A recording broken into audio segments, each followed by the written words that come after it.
shall I say, it wasn't a happy childhood. My mom worked morning and she worked evenings, which left us uncovered, and a lot of things happened.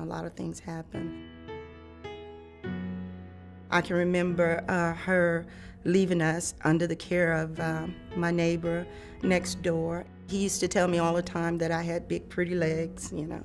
And I can remember him asking me, "Won't you let me touch you?" And when he did, you know, he gave me money, and there was a store up the street, and I went up and got candy.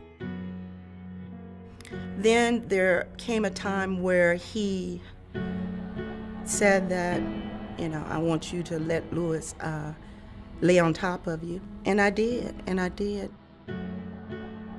From there, the spiral began.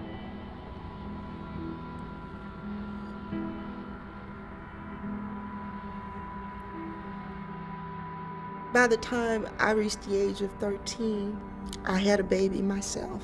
And my mother got very angry. She had a boyfriend. I remember the boyfriend making advances at me, and instead of her dismissing him, she dismissed me. I ran into this guy. We got together, and I felt like he would take care of me and my son. I allowed certain things to happen. He hit me, you know, he put guns to my head. Surely he took care of us, but it came with a big price. These men were like 50s, 60s. She would ask me, "Well, how much money did they give you? Did he give you some money?" And I would tell her, "Yeah, you need to give it here," you know, so I would give it to her. I ran into this guy. He took me in, and he fed me drugs, crack cocaine. My son, he's seen all of this.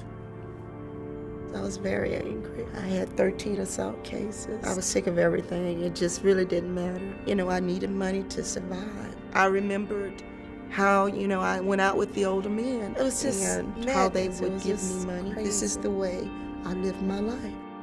Men were the way that I bought my food, or the way that I paid my rent. It just had gotten so bad. The street and men is all I knew. It got worse and worse.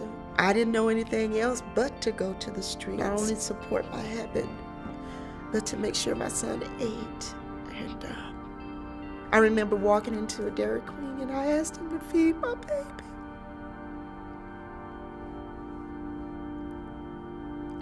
And the lady told me, she said, "Anytime your baby's hungry, you bring him here and I'll feed him."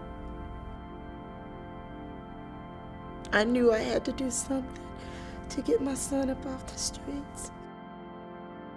You know, I would pray, literally pray, when I was out there. I remember going to get the drugs, doing what I had to do, prostitution, getting the money, coming back, getting the motel room, throwing the drugs on the bed, and asking God, please help me.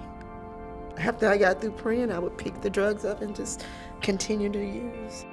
It came a point where I was just tired. I was so tired of my life. I was so tired of hurting. I was so tired. I knew they had a warrant for my arrest, you know. And I asked the lady behind the desk, I said, "Do you have a warrant for my arrest?" And she looked at me and started laughing. I said, "I just want to turn myself in." She said, "Baby, I can't find the warrant." I said, "No, the warrant is there. It's there. In my mind, you say, "You got this hot $20. You might as well go on back out this door and go on and get you another hit and just go on. They can't even find a warrant." But something inside of me said, "Just sit there." And I sat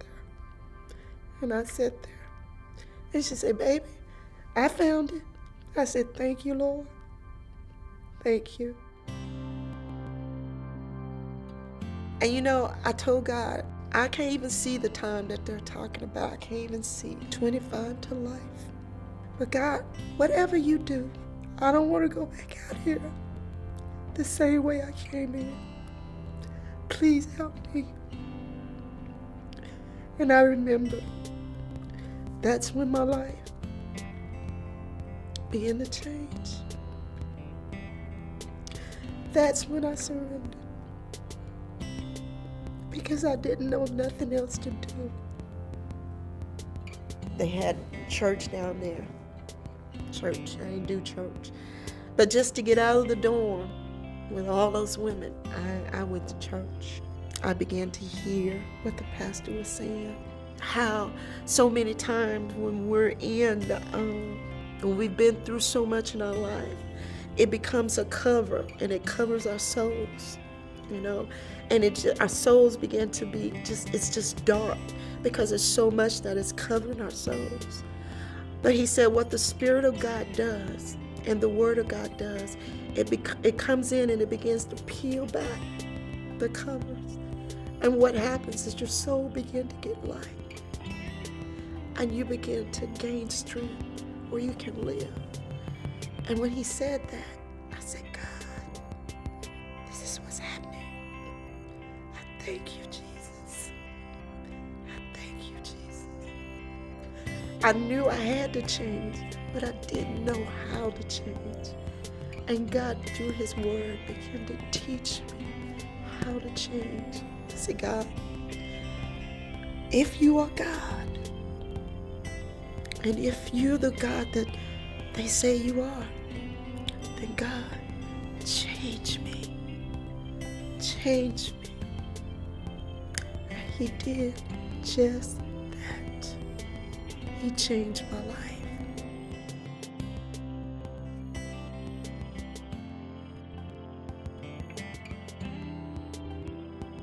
My name is Karen, and I am second.